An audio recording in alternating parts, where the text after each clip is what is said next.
آقا علیہ السلام جب غزوہ تبوک کے لیے نکلے، اور یہ وہ جنگ تھی کہ کسی کو پیچھے رہنے کی اجازت نہیں تھی۔ آقا علیہ السلام جب نکلے نا، حضور نے پہلے اعلان کر دیا کہ ہم نے جنگ تبوک کے لیے نکلنا ہے، اور یہ سخت گرمی کے اندر جنگ تھی، اور آقا علیہ السلام نے پہلے بتا دیا تھا کہ ہم اتنے دنوں کے بعد یہاں سے نکل پڑیں گے۔ سب صحابہ کرام نے تیاری کرنی شروع کر دی۔ ایک صحابی تھے جن کا نام تھا سیدنا کعب بن مالک رضی اللہ تعالیٰ عنہ۔ انہوں نے نا تیاری نہیں کی، صبح اپنے باغ کے اندر جاتے، اپنا کام کرتے اور پھر واپس آ جاتے، اور خیال کیا تھا ابھی کافی دن پڑے ہیں، آرام سے جلدی جلدی میں تیاری کر لوں گا۔ اب وہ دن بھی آ گیا کہ جس دن آقا علیہ السلام نے حکم جاری فرما دیا کہ ہم آج ہی جنگ کے لیے نکلیں گے۔ اب یہ پریشان ہو گئے کہ یار حضور اتنے دن حضور نے دیے تھے اور میں تیاری نہیں کر سکا۔ کہتے ہیں کہ حضور صحابہ کرام کو ساتھ لیا اور آقا علیہ السلام چل پڑے۔ آپ فرماتے ہیں سیدنا کعب بن مالک رضی اللہ تعالیٰ عنہ کہ اس سال جتنا خوشحال میں تھا، زندگی کے اندر کبھی بھی اتنا خوشحال نہیں ہوا تھا۔ میرے پاس سواری کے لیے 2 اونٹ موجود تھے، تیاری کے لیے میرے پاس وافر مال موجود تھا، لیکن اس کے باوجود بھی میں جنگ کے لیے نہیں تیار ہو سکا۔ کہتے ہیں کہ میں نے کہا چلو ابھی کون سا، آقا علیہ السلام بہت دور نکل گئے ہوں گے، آپ اپنے کام پہ چلے گئے، شام کو واپس آئے، کہا کہ چلو کل چلا جاؤں گا۔ کل پھر کام کے اندر ایسے الجھے، اگلے دن بھی وہی کہا کہ ابھی کون سا حضور، زیادہ دور گیا ہوں گے، چلو میں کل نکل جاؤں گا۔ اب 3-4 دن اسی طرح نکل گئے۔ پھر جب دن زیادہ ہوئے تو خیال آیا کہ یار اب تو قافلہ بڑی دور نکل چکا ہوگا، تو اب تو میں واپس پیچھے چلا بھی گیا تو میں کبھی بھی ساتھ نہیں مل سکوں گا۔ کبھی خیال آتا ہے کہ یار چلا جاؤں کہ کسی نہ کسی موقع پر حضور سے ملاقات ہو جائے گی، کبھی کہتے یار نہیں ملا جانا، اور اسی طرح اسی پریشانی کے اندر دن گزر رہے ہیں۔ آپ فرماتی ہیں کہ جب میں مدینے کی گلیوں کے اندر نکلتا تھا نا، آپ فرماتے ہیں کہ وہاں پہ جب بوڑھے مجھے نظر آتے تھے، ضعیف نظر آتے تھے، کمزور لوگ نظر آتے تھے، بیمار نظر آتے تھے، تو ان کے اندر میں اکیلا ہی تندرست جا رہا ہوتا تھا، تو مجھے بڑی شرمندگی محسوس ہوتی تھی کہ حضور کے سارے صحابہ تندرست ہیں، وہ تو چلے گئے اور میں یہیں پہ مدینے کے اندر رہ گیا ہوں۔ اب جب وہ سوچنے لگ گئے کہ یار حضور آئیں گے تو میں حضور کو کیا بہانہ لگاؤں گا۔ اب ذہن کے اندر بہانے سوچنے شروع کر دیے، حضور کو یہ جواب دوں گا، کبھی کہتے یہ جواب دوں گا۔ ادھر سے خبر آ گئی کہ اللہ نے اسلام کو فتح عطا فرما دی ہے، اور آقا علیہ السلام خیری سلامتی واپسی تشریف لے کے آ رہے ہیں۔ کہتے ہیں کہ ابھی بھی سوچ رہے ہیں۔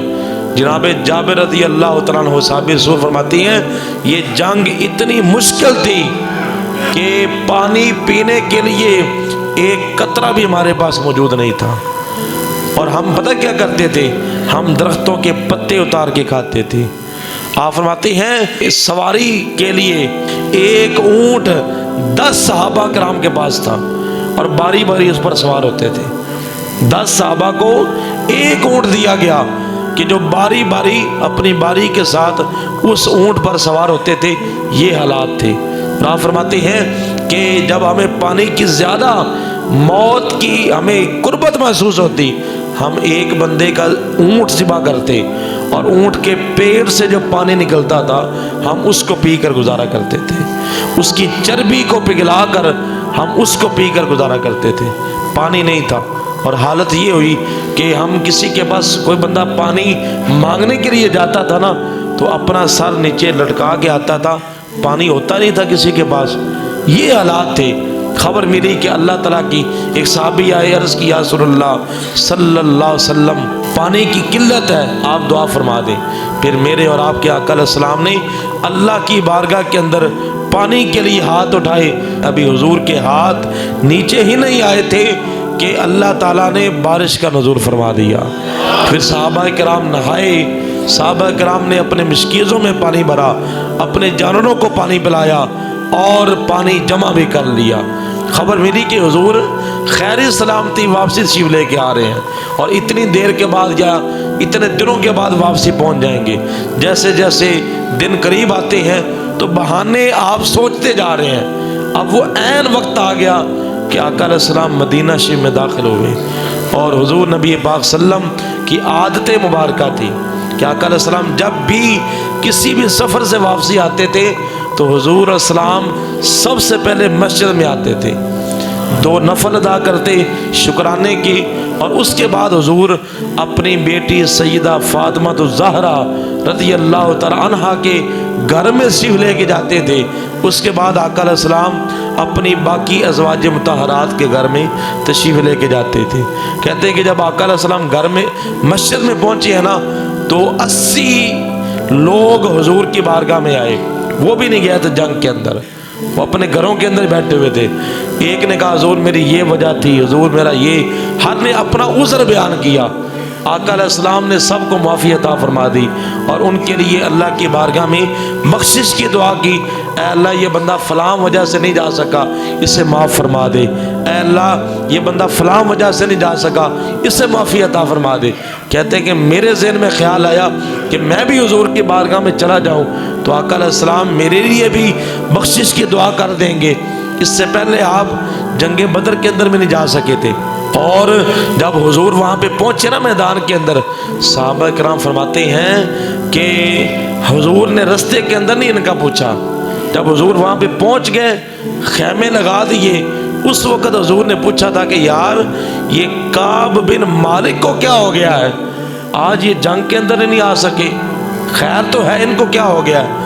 سیدنا ایک صحابی بولے، انہوں نے کوئی طنزیہ بات کی، اس کو میں ذکر نہیں کروں گا، انہوں نے کوئی طنزیہ بات کی تو سیدنا معاذ بن جبل رضی اللہ تعالیٰ عنہ بڑے اتھینٹک صحابی ہیں، حضور کے بڑے قریب تھے، انہوں نے جب ان کی بات سنی تو کہا کہ خدا کی قسم آپ کا یہ جملہ درست نہیں ہے، ہم نے دیکھا ہے کہ کعب بن مالک اللہ اور اس کے رسول سے بڑی محبت کرتا ہے، وہ جان بوجھ کے ایسا نہیں کر سکتے، لہذا آپ ان کے بارے میں ایسی بات نہ کریں۔ کہتے ہیں کہ انہوں نے منع فرما دیا، حضور نے پوچھا تھا وہاں پہ، اب حضور مسجد میں آئے، سیدنا کعب بن مالک رضی اللہ تعالیٰ عنہ آپ حضور کی بارگاہ کے اندر چلے گئے، اب ڈر رہے ہیں، اور پہلے کیا تھا کہ بہانہ لگاؤں گا کہ یا رسول اللہ اس وجہ سے نہیں آ سکا، اس وجہ سے نہیں آ سکا۔ آخر میں فیصلہ کیا کرتے ہیں؟ فیصلہ یہ کرتے ہیں اگر میں نے جھوٹ بول دیا، اللہ نے تو بعد میں حضور کو بتا ہی دینا ہے، تو وقتی طور پہ حضور راضی ہو جائیں گے، مجھے معاف کر دیں گے، اور بعد میں جب اللہ نے حکم دے دیا کہ انہوں نے جھوٹ بولا تھا اور آپ ان سے ناراض ہو جائیں، پھر معاملہ کہاں جائے گا؟ کہتے ہیں کہ اگر آج جھوٹ بول دیتا ہوں، بعد میں اللہ تعالیٰ حکم دے کے ناراض کر لیتا ہے، پھر کام زیادہ خراب ہو جائے گا، لیکن ہاں اگر آج سچ بول دیتا ہوں، حضور وقتی طور پر مجھ سے ناراض ہوں گے، لیکن مجھے اللہ کی بارگاہ میں امید ہے اللہ تعالیٰ مجھے ضرور اس کی خوشخبری عطا فرما دے گا، مجھے معاف فرما دے گا۔ کہتے ہیں ارادہ کر لیا، حضور تو دلوں کے حال کو جانتے ہیں، تو میں کیسے حضور کے سامنے اور اللہ کے نبی کے سامنے جھوٹ بولتا ہوا بندہ کو یہ اچھا لگتا ہے؟ ہم تو وہ تھوڑے ہیں کہ زبان پہ کوئی اور منہ پہ کچھ اور، لوگوں کے سامنے کچھ اور، گھر میں کچھ اور، باہر کچھ اور۔ کہا کہ حضور کے سامنے جھوٹ نہیں بولنا، کہتے سچ بتاؤں گا۔ جب کہتے ہیں کہ حضور کی بارگاہ میں پہنچا، میں نے سلام کیا، آقا علیہ السلام میرے چہرے کی طرف دیکھ کے حضور مسکرائے جیسے ایک ناراض بندہ مسکراتا ہے۔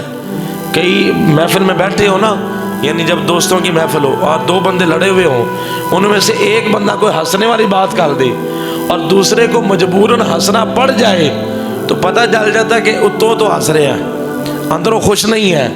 تو حضور بھی ایسے مسکرائے کہ جیسے حضور اندر سے خوش نہیں ہے۔ کہتے ہیں میں نے حضور سے جب اپنی وجہ بیان کی، آقا علیہ السلام نے فرمایا کہ یار کعب، کیا تیرے پاس سامان نہیں تھا؟ عرض کی یا رسول اللہ سارا کچھ تھا۔ کیا تمہارے پاس سواری نہیں تھی؟ یا رسول اللہ سواری بھی میرے پاس موجود تھی، تو یہ لیکن اپنا سارا واقعہ بیان کر دیا۔ یا رسول اللہ اب آپ کی مرضی ہے، معاف فرما دیں نہ کریں، یہ آپ کا اختیار ہے۔ میرے حضور نے فرمایا کہ اس وقت تم میرے پاس سے اٹھ کے چلے جاؤ۔ آپ جب اٹھ کے گئے تو کچھ لوگ بنو سلمہ کے لوگ اٹھ کے آئے، کہا کہ یار کعب تم حضور کو جھوٹ بول دیتے اور آپ ابھی معافی آپ کو مل جانی تھی، آپ نے سچ بول دیا اور اپنے آپ کو خود ہی پھنسا لیا۔ آپ حضور کے سامنے جھوٹ بول دیتے. کہتے ہیں کہ میرا دل نہیں مانتا تھا کہ میں حضور کے سامنے جھوٹ بولوں. اور حضور نے آرڈر جاری کر دیے کہ کوئی بندہ بھی ان سے بات نہیں کرے گا. بائیکاٹ حضور نے کروا دیا. انہوں نے کہا کہ حضور نے یہ جو بائیکاٹ کروایا ہے یہ صرف میرے ساتھ کروایا ہے یا میرے علاوہ بھی کسی کے ساتھ کروایا ہے؟ تو بتایا گیا کہ 2 صحابی اور ہیں، سیدنا مرہ رضی اللہ تعالیٰ عنہ اور سیدنا ہلال رضی اللہ تعالیٰ عنہ. یہ 2 صحابہ کے بارے میں بھی حضور نے فرمایا ہے کہ ان سے بات نہیں کوئی کرے گا. کتنے دنوں کا آرڈر تھا؟ 50 دن تک آرڈر تھا کہ کوئی بھی ان سے بات نہیں کرے گا. کہتے ہیں کہ جو 2 صحابی دوسرے تھے نا وہ ذرا بڑی عمر کے تھے، میں ذرا جوان تھا، تو وہ تو شرمندگی کے بارے اپنے گھر سے نکلتے نہیں تھے کہ لوگوں کا سامنا نہیں کر سکتے تھے کہ اللہ کے رسول جب ان سے ناراض ہیں اور اللہ کے رسول نے ان سے بائیکاٹ کرنے کا، کوئی سلام نہیں کر سکتا تھا، کوئی ان سے لین دین نہیں کر سکتا تھا. آپ فرماتے ہیں کہ میں گلیوں میں نکلتا، مدینے کے بازاروں میں نکلتا، سلام لیتا، کوئی بندہ سلام کا جواب نہیں دیتا تھا، مجھ سے بات کرنا پسند نہیں کرتا تھا، لیکن میں پھر بھی پھرتا رہتا اور میں حضور کے پیچھے نماز پڑھتا تھا.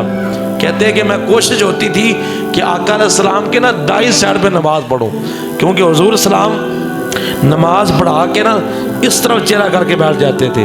تو ہر صحابی کی کوشش ہوتی تھی کہ میں اس سائڈ پہ بیٹھ کے جو نماز ادا کروں. کہتے ہیں کہ میں حضور کے بالکل پیچھے بیٹھتا.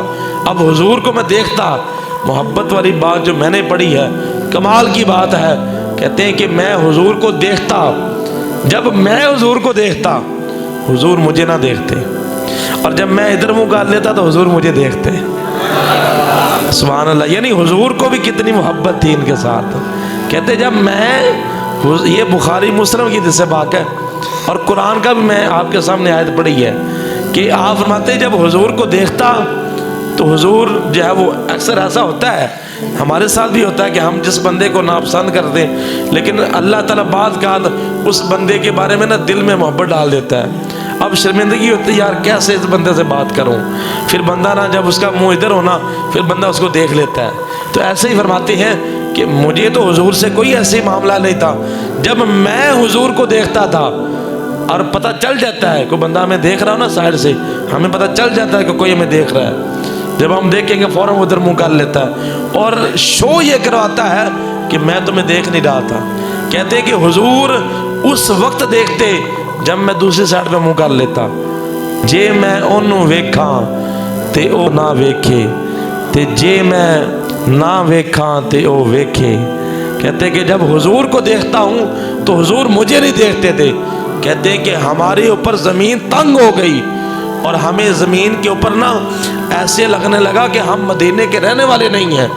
وہی زمین جس کے اوپر ہم پلے بڑے اور آج اسی زمین پہ ہمارا دل نہیں لگ رہا تھا. اسی معاملے کے اندر 40 دن گزر گئے، 1.25 مہینہ گزر گیا کہ کوئی بندہ ان سے بات نہیں کر رہا تھا. ایک دن اپنے چچا کے بیٹے کی دیوار کے اوپر چڑھ گئے اور چڑھ کے نا انہیں سلام کرتے ہیں. انہوں نے سلام کا جواب دیا، کہا کہ یار مجھے بتاؤ میرا قصور کیا ہے، آپ مجھ سے بات تو کرو. انہوں نے بات نہیں کی.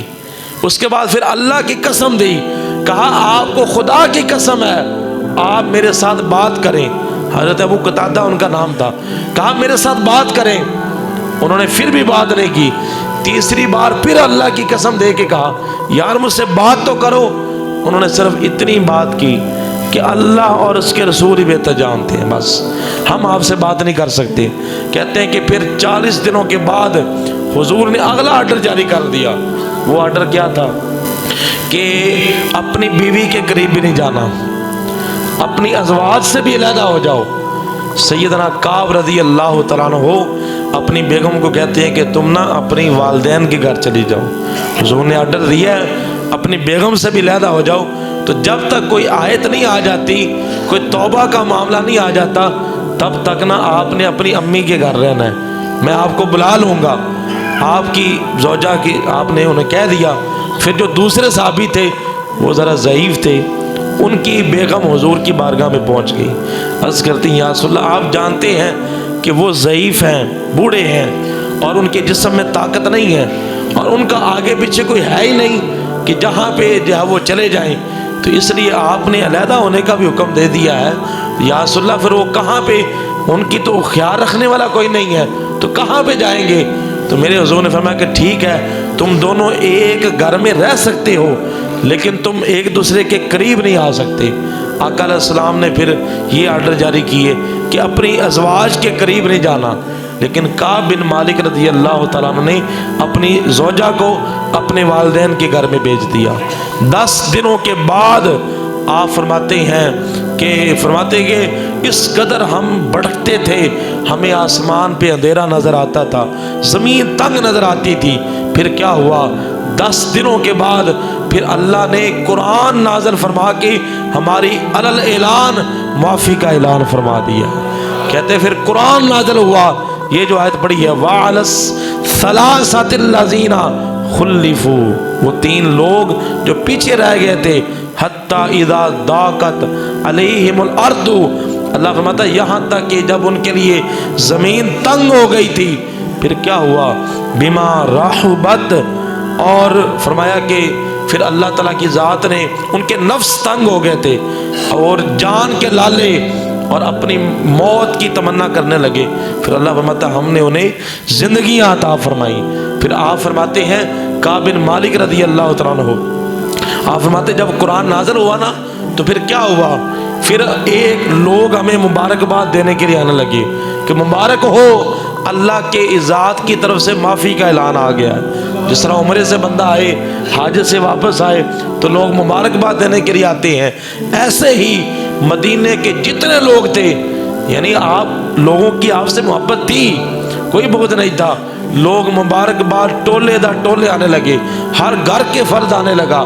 کہتے ہیں پھر ایک بندے کو اتنی خوشی ہوئی کہ وہ پہاڑ کی چوٹی پہ چڑھ گیا، اور دوسرا جو ہے وہ گھوڑے کے اوپر سوار ہوا اور مجھ تک یہ خبر لانے کے لیے کہ مبارک ہو، اللہ نے قرآن نازل کر دیا ہے، آپ کی معافی ہو گئی ہے۔ کہتے ایک گھوڑے پہ دوڑا، دوسرا پہاڑ کی طرف دوڑا۔ اب یہ گھوڑے والا قریب تھا کہ میرے پاس آ کے مجھے اس بات کی خوشخبری دیتا کہ اللہ نے معافی کا اعلان کر دیا ہے، اس کی آواز مجھ تک پہلے پہنچ گئی۔ جس نے پہاڑی کے اوپر اعلان کیا تھا اس کی آواز اس گھوڑے پر آنے والے سے پہلے پہنچ گئی، لیکن جب گھوڑے والا آیا تو میں نے کیا کیا؟ میرے پاس اس وقت ایک ہی سوٹ تھا، ایک ہی کپڑا تھا، میں نے وہ بھی لباس، کہتے ہیں کہ میں نے وہ اس آنے والے کو، خوشخبری دینے والے کو تحفے کے اندر دے دیا۔ اب میرے پاس اور لباس کوئی نہیں ہے، صرف ستر چھپانے کے لیے کپڑا موجود تھا۔ میں حضور کو ملنے کے لیے جانا تھا اور حضور کے سامنے میں نے جانا تھا۔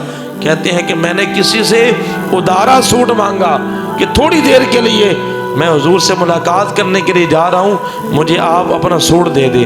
پھر انہوں نے آپ کو سوٹ دیا اور آقا علیہ السلام کی بارگاہ کے اندر پہنچ گئے۔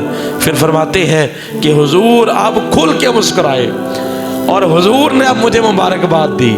کتنا بختوں والا ہوگا کہ جس سے مبارک اللہ کے رسول دے رہے ہیں، کتنے بخت ان کے بلند ہوں گے۔ اللہ کے نبی پھر مسکرائے، اللہ نے فرمایا کہ یار کعب مبارک ہو، اللہ نے آپ کو معافی عطا فرما دی ہے۔